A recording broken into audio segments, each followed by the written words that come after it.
님 함께하고 계신데요. 연결돼 있나요? 웨비나를 통해서 상무관님 만나봅니다. Hi Andrew, can you hear me well? Yes, I can hear you perfectly well. Okay, Thank you for good. having me. Okay, good. Could you say hello to the audience and start your presentation? Okay, so I'll do a very quick introduction. So my name is Andrew Lim. I work for the government of Quebec here in Seoul. 임용우 상무관이라고 합니다. 주한 퀘벡 정부 대표부에서 일하고 있고요. 특히 R&D 부분을 담당하고 있습니다. 오늘 다시 한번 초대해 주셔서 감사합니다. 오늘 발표를 시작하도록 하겠습니다. Okay, so as you introduced, I will be talking 앞서도 말씀드렸던 것처럼 오늘 저는 글로벌 스마트 시티 구축에서의 정부 동향에 대해서 말씀드리겠습니다. best practices of what other cities and national 각국의 또 governments are 각 시 doing around the world 정부의 in terms of 우수 smart 사례들, cities. 스마트 시티와 관련된 모범 사례를 소개해 드리도록 하겠습니다. 그 전에 Basic 기본적으로 things. So why smart 왜 cities? 스마트 시티를 해야 하는가를 설명드리겠습니다. 여러분들 다들 아시다시피 전 세계가 많은 변화를 겪어왔습니다. 현대 사회에 들어서 많은 변화가 일어났습니다. 도시화가 가속화되었습니다. 유엔에 따르면 전 세계 인구가 좀 더 많은 수의 인구가 도시에서 살고 있다고 합니다. 많은 사람들이 도시에 살고 있기 때문에 도시와 지역사회의 공동의 도전 과제가 나타나고 있습니다. 사진에서 보시는 것처럼 아주 극명한 문제들이죠. 쓰레기 문제, 교통 문제, 깨끗한 물에 대한 접근성 문제, 그리고 자연재해 문제, 그리고 서울도 마찬가지로 이런 스모그 문제, 미세먼지 문제들이 많은 대도시들의 공동의 도전 과제로 나타나고 있습니다. 그래서 이를 해결하기 위해서 스마트 시티가 필요한 것입니다. 기술을 개발해서 이런 문제들을 해결해 나가야 하는 것입니다. 전 세계적으로 많은 해결책들이 나오고 있습니다. 2018년에 나온 데이터를 봐도 알 수가 있는데요. 당시만 해도 전 세계 2만여 개의 도시가 스마트하고 지속 가능한 도시가 되고자 노력하고 있었습니다. 다시 한번 강조하자면 스마트 시티는 도시의 직면 과제를 해결하기 위한 해결책으로서 기술을 활용하는 것입니다. 물론 도전 과제가 해결하기는 쉽지 않습니다. 스마트 시티 구축도 쉽지 않습니다. 거기에는 많은 이유가 있죠. 정치 문제, 그리고 전향적인 계획의 부족, 그리고 자금의 부족, 인프라의 미비함 등등을 들을 수 있습니다. 물 관리, 쓰레기 관리 등등도 미비하게 이루어질 경우 문제를 발생시킵니다. 이런 것을 해결하기 위한 프로젝트는 시간이 많이 소요가 되죠. 그래서 민관 파트너십 프로젝트가 필요합니다. 다양한 이해 당사자가 참여를 해야만 이런 문제를 해결할 수 있습니다. 그래서 제 개인적으로도 스마트 시티가 어려운 일이라고 생각합니다. 하지만 이를 달성하기 위해서는 협업이 관건이라고 생각합니다. 모두가 공동의 도전 과제에 직면하고 있기 때문이죠. 다음으로 스마트 시티의 해외 사례를 알아보겠습니다. 제가 퀘벡 출신이기 때문에 퀘벡의 최대 도시인 몬트리올을 먼저 소개해드리겠습니다. 몬트리올을 다 들어보셨을 텐데요. 물론 주도는 아닙니다. 퀘벡 시티가 퀘벡 주의 주도이죠. 그런데 퀘벡 주에서 몬트리올은 최대의 도시입니다. 간단하게 소개해 드리자면 약 200만 정도의 인구가 살고 있고요. 그레이터 몬트리올 같은 경우에는 약 410만 명이 살고 있습니다. 서울이 좀 더 큰 규모이죠. 약 2천만 명이 살고 있다고 들었습니다. 스마트 시티 프로젝트 중 하나가 바로 빅시입니다. 지금 자료에서 보시다시피 자전거 공유 프로그램입니다. 서울도 따릉이 프로그램이라고 있는 것으로 알고 있는데요. 빅시는 이 프로젝트는 2000년 말에 시작을 했습니다. 2000년대 말에 시작을 했습니다. 이 빅시라는 이름은 바이시클과 택시를 합쳐서 만든 들입니다. 그래서 빅시라고 부르고 있는데요. 그래서 시민이 생성한 공유 시스템입니다. 바이크를 공유하는, 즉 자전거를 공유하는 시스템이라고 할 수가 있는데요. 보시면 몬트리올의 곳곳에 이 자전거 정류장이 있습니다. 앱을 휴대폰에 다운을 받아서 이 시스템을 또 서비스를 이용할 수 있습니다. 아주 혁신적인 프로그램으로서 많은 각광을 받고 있습니다. 그 이유는 너무나 자명하죠. 오염도 저감시킬 수 있고 다양한 혜택과 장점이 있기 때문입니다. 그리고 라스말이라는 공동의 문제가 있는데요. 이 문제 해결에도 도움이 됩니다.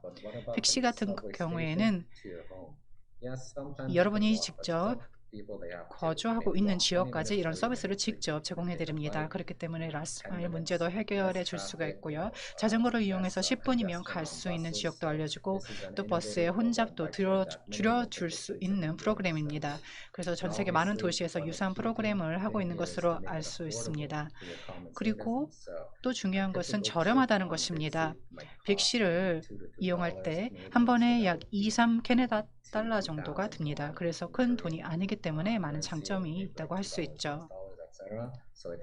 미화로도 2달러 정도입니다. 그래서 저렴한 서비스고 그래서 많은 사람들이 이용을 하고 있습니다. 통계를 보면 알 수가 있습니다. 또 다른 스마트 시티는 또 퀘벡을 중심으로 보자면 퀘벡의 오픈 데이터 포털이 있습니다. 이 이름만 보더라도 알 수 있듯이 다양한 데이터 세트를 취합을 하고 접목을 합니다. 이 접목된 데이터는 웹사이트에 저장이 되는데요. 시민들이 바로 활용을 할 수 있습니다. 화면 보시면 다양한 이 웹사이트에서 취합된 데이터가 있습니다. 이 데이터를 활용을 해서 시민들이 혁신적인 앱을 개발할 수도 있고 또 이니셔티브를 제안할 수도 있습니다. 몇 가지 앱을 좀 말씀을 드려보겠습니다. 오픈 데이터 형태인데요. 이 앱을 한번 보시면요. 퀘벡과 몬트리올이 함께 이용하고 있는 것입니다. 오버스피딩, 즉 과속과 관련된 앱이 있습니다. 과속 방지 앱이죠. 오픈 데이터 포털에 이것이 들어가 있습니다. 교통 신호라든지 이런 것들을 활용을 해서 사람들이 이 앱을 다운로드를 하면 과속을 하는지 자신이 과속을 하는지 알 수 있습니다. GPS도 장착이 되어 있기 때문에 위치도 알 수가 있습니다. 이 앱에서 과속 방지를 할 수 있는 알림을 보내주는 것이죠. 그래서 스쿨존이라든지 다양한 지역에서 이를 활용할 수가 있습니다. 스쿨존 같은 경우에는 30km 정도로 속도 제한이 있는 경우가 많죠. 그래서 이런 지역에서 과속을 방지하기 위해서 이 앱을 사용하시면 아주 효과가 좋습니다. 또 다른 앱은 몬트리올에서 다운받을 수 있는 앱인데요. 몬트랜짓이라고 부르고 있습니다. 아주 효과적인 앱으로서 버스의 노선이라든지 도착 시간 등을 알려주는 앱입니다. 여러분이 어디로 가고자 하는지 이 도착지를 입력을 하면 해당 버스가 언제 도착하는지 실시간으로 알려주는 앱이 되겠습니다. 다른 도시들에도 유사한 서비스가 있는 것으로 알고 있습니다. 또 다른 앱을 알아보도록 하겠습니다. 이 저희 오픈 데이터 포털에 들어가 있는 것인데요. 가격과 관련된 앱도 있고요. 그리고 도심 지역과 같은 경우에는 몬트리올 같은 경우에는 주차 자리를 찾기가 어렵습니다. 그래서 주차 정보를 알려주는 앱도 아주 유용하게 활용이 되고 있습니다. 그래서 시간을 낭비할 필요도 없고 또 연료도 낭비하지 않고 정확한 주차 자리를 찾을 수 있는 앱이 되겠죠. 또 제가 좋아하는 것은 우리 동네라는 앱입니다. 여기서의 후드라는 것은 동네라는 뜻이 되겠는데요. 이 앱 같은 경우에는 데이터를 활용을 해서 다양한 데이터를 사용을 해서 여러분에게 사용자들에게 어떤 가게에 위반 사항이 있는지, 어떤 음식점이 예를 들어서 보건법을 위반하고 있는지 이런 것 등을 알려줍니다.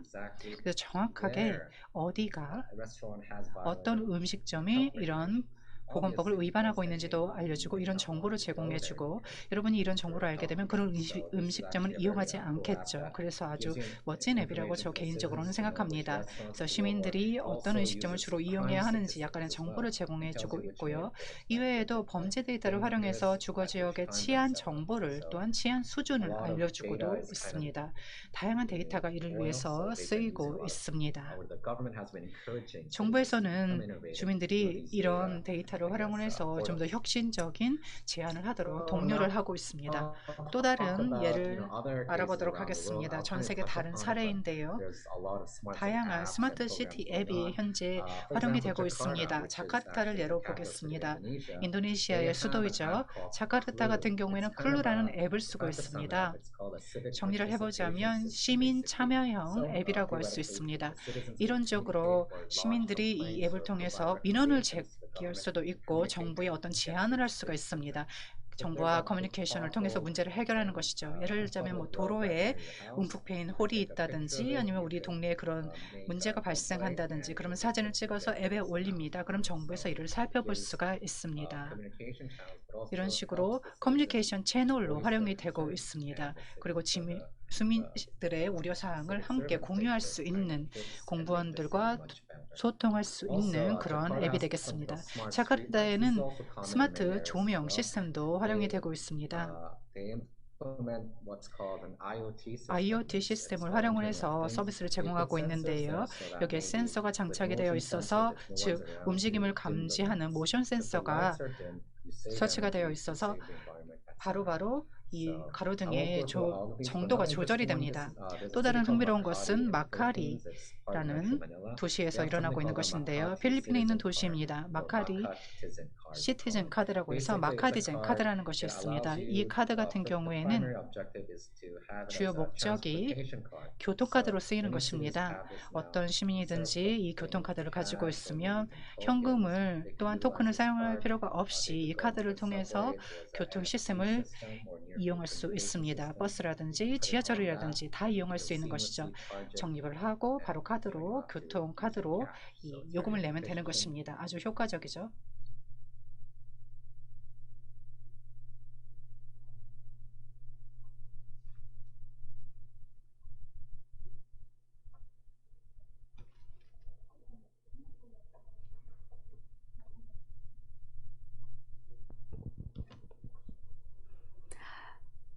네, 지금 퀘벡과의 연결이 아주 살짝 흔들리고 있는 상황인 것 같아요. 잠시의 연결 저희가 정리를 하고, 다시 연결됐나요? Can you hear me? Can you hear me? Okay. 네, 다시 연결이 됐나요? 네, continue to play. 네, 계속해 주시기 바랍니다. 자, 그럼 스마트 쓰레기 관리 시스템을 말씀드리겠습니다. 기본적으로 쓰레기 관리를 위한 기본 인프라를 활용을 하는 것인데요. 협력업체가 이 쓰레기를 수거를 하는데 이 시스템을 쓰고 있습니다. 근데 이 도시 같은 경우에는 이 협력업체에서 모든 이 쓰레기통을 다 돌아다니면서 수거하지 않는 것이 문제로 발생한 적이 있었습니다. 예를 들어서 총 30여 개가 있는데 30여 개를 다 살펴보지 않는 경우가 발생을 했던 것이죠. 그래서 쓰레기 수거가 제대로 이루어지지 않았습니다. 이를 해결하기 위해서 클린캡, 초음파 시스템을 사용한 서비스를 도입을 했습니다.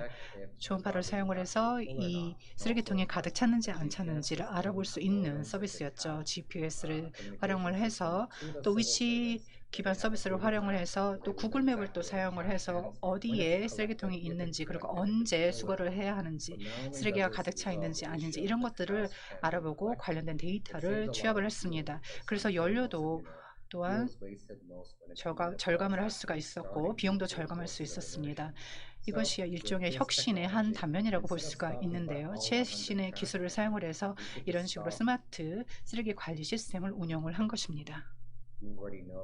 여러분도 잘 아시다시피 어떤 쓰레기통은 가득 차 있고 또 어떤 쓰레기통은 아직 가득 차 있지 않은 경우에는 가득 차 있는 쓰레기통에 먼저 가서 쓰레기를 수거하고 나머지 쓰레기통은 나중에 살펴보는 등 일종의 효율적인 관리가 가능한 것입니다. 멜번 시자체 같은 경우에도 이런 스마트 쓰레기 관리 시스템을 활용을 하고 있고 이를 통해서 쓰레기 수거가 85% 저감이 되고 수거 효율성도 크게 늘어나는 등 다양한 장점이 있었습니다. 환경에도 아주 도움이 많이 되었죠. 다음으로 이제 현재 컨퍼런스가 한국에서 열리고 있기 때문에 한국의 사례를 알아보겠습니다. 아주 흥미로운 스마트 시티 사례들이 있는데요. 한국이 IT 강국으로서 스마트 시티를 선도하고 있다고 생각합니다. 먼저 서울부터 말씀드리겠습니다. 서울은 정말로 수많은 스마트 시티 서비스를 제공하고 있습니다. 시민 참여형 서비스가 상당히 많고요. 먼저 예를 몇 개 들어보도록 하겠습니다. 올빼미 버스가 그중 하나인데요. 좀 더 표준화된 심야 버스라고 할 수 있겠습니다. 서울시에서는 정확하게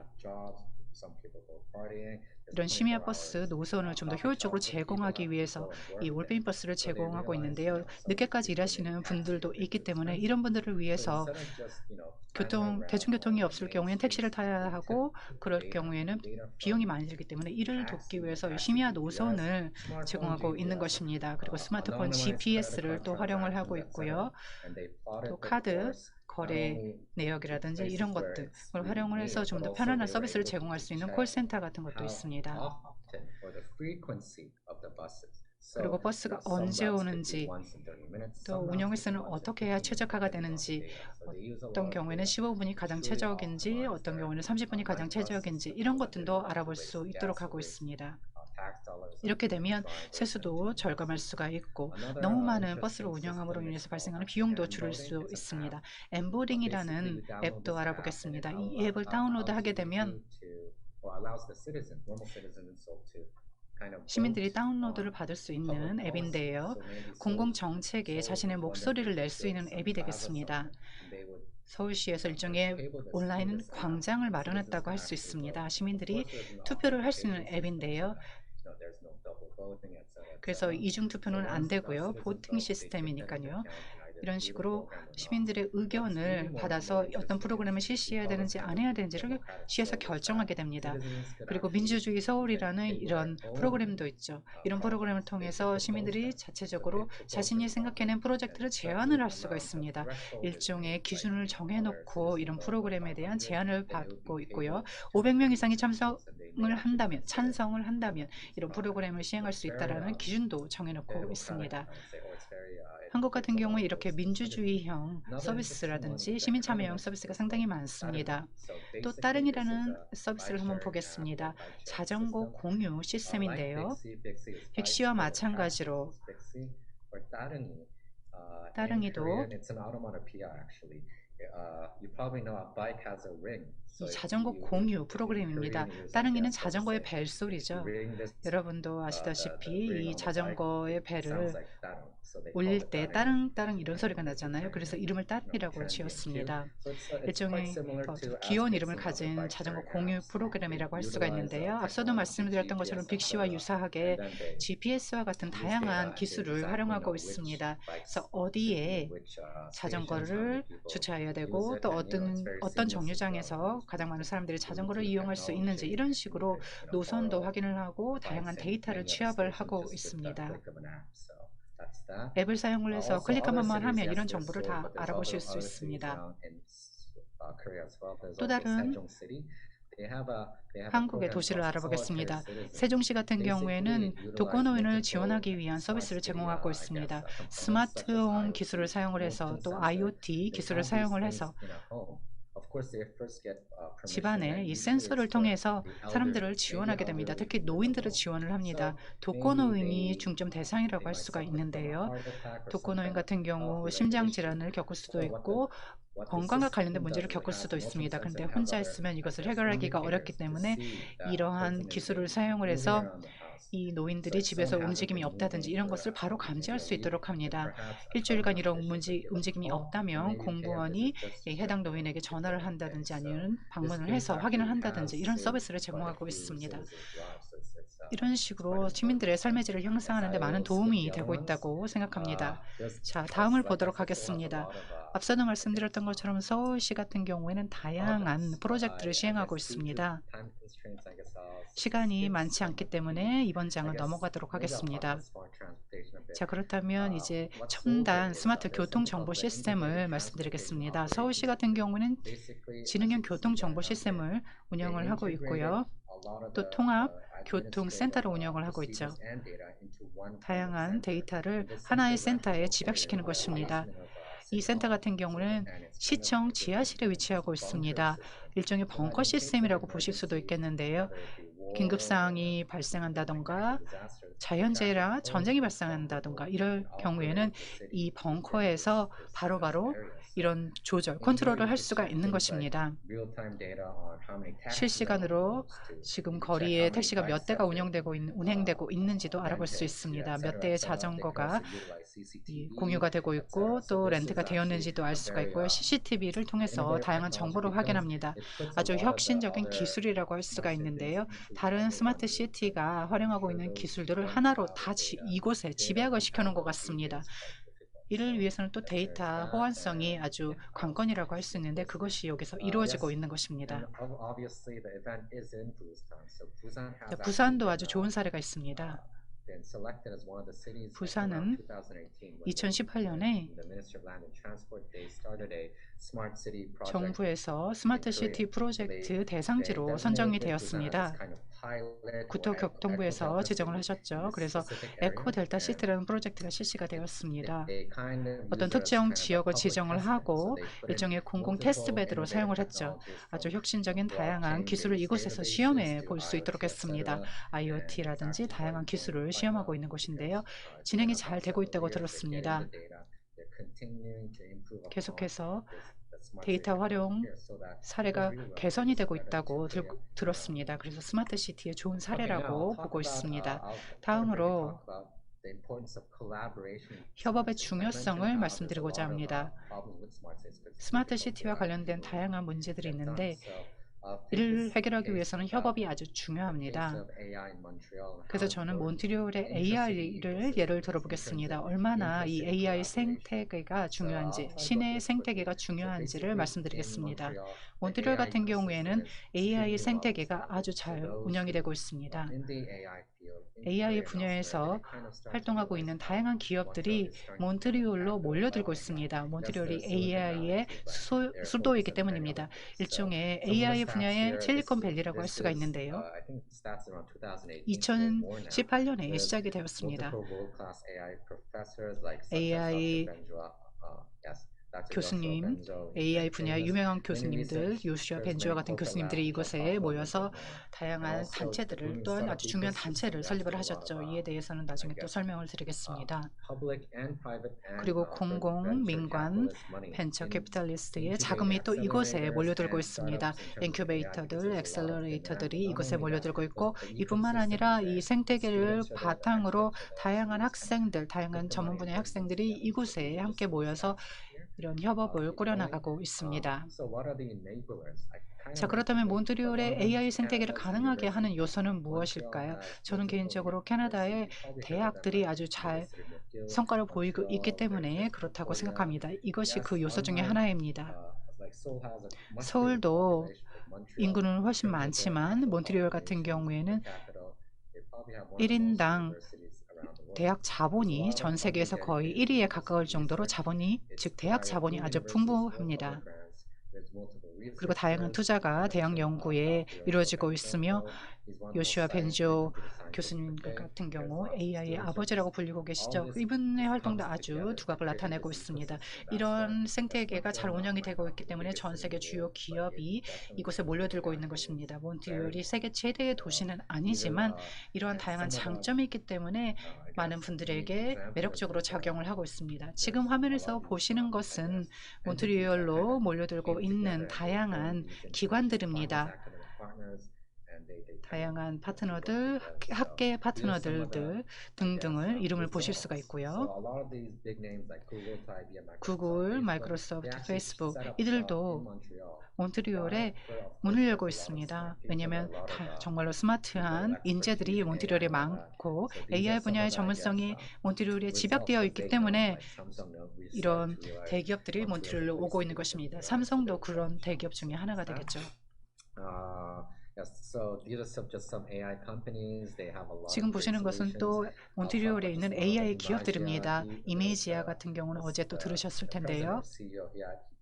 이메이지아의 CEO가 어제 기조연설을 해주셨죠. 이메이지아 같은 경우는 AI 기반의 맞춤형 케어를 제공하고 있습니다.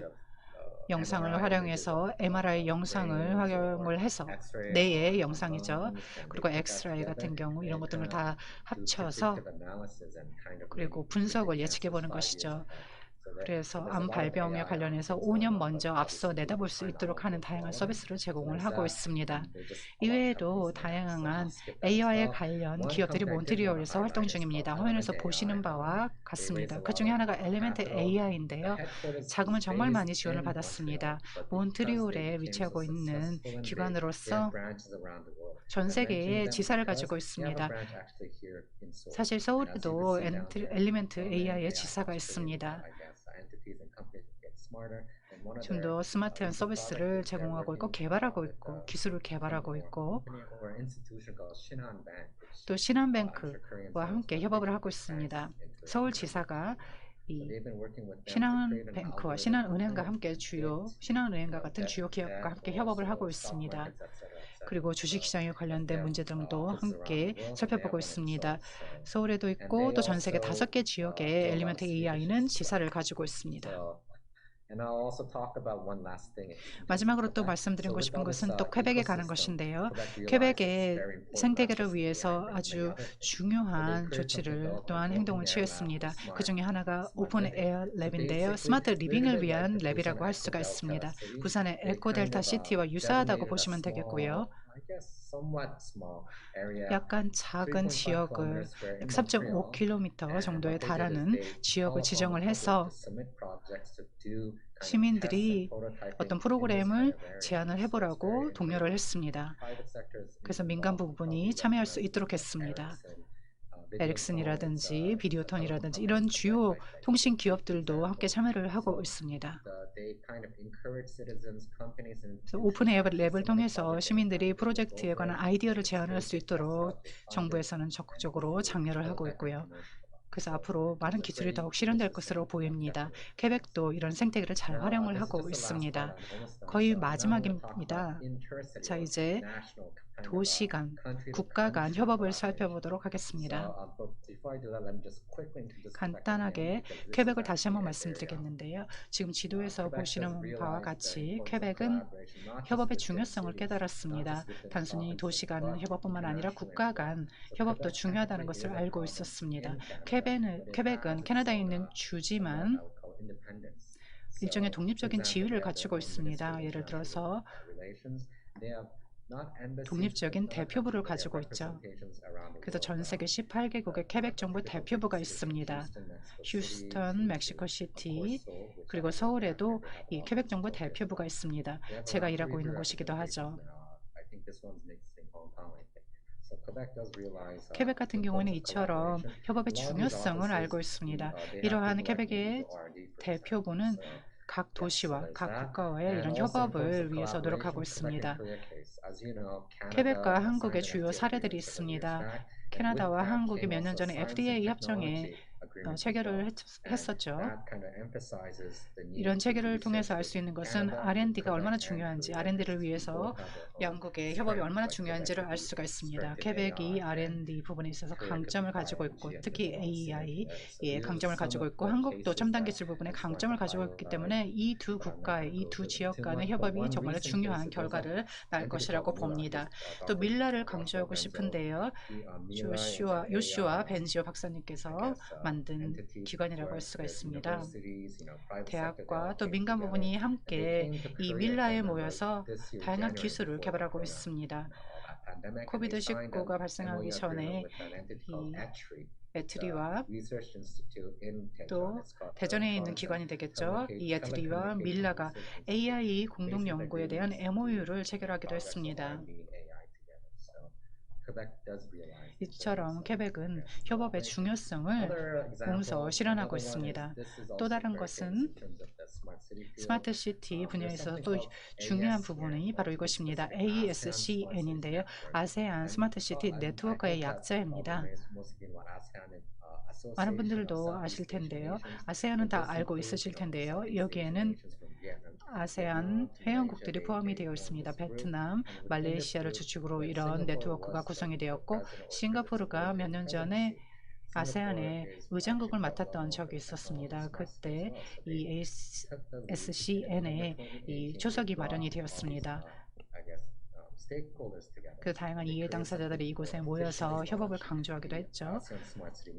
그래서 아세안 스마트 시티 네트워크가 탄생을 했습니다. 원래 워크숍과 회의를 개최하고 있고 제안을 하면서 또 시범 도시를 지정을 하고 이 스마트 시티를 구축해 나가고 있습니다. 현재 관련된 프로젝트가 진행 중에 있습니다. 스마트 쓰레기 관리 시스템이라든지 등이 이해가 되겠습니다. 그리고 문화적인 교류도 활발하게 이루어지고 있습니다. 아주 훌륭한 이니셔티브로서 아세안 지역에 많은 도움을 주고 또 직면한 문제를 해결하는 데 있어서 도움이 될 것이라고 생각합니다. 여러분 경청해 주셔서 감사드립니다. 네, 저는 앤드루 림이었습니다. 여러분이 관심이 있으시다면 AI에 관련해서 케벡과 협업하고 싶다면 제 이메일 주소를 남겨놓겠으니 연락 부탁드립니다. 저는 항상 협업에 관심이 많습니다. 다시 한번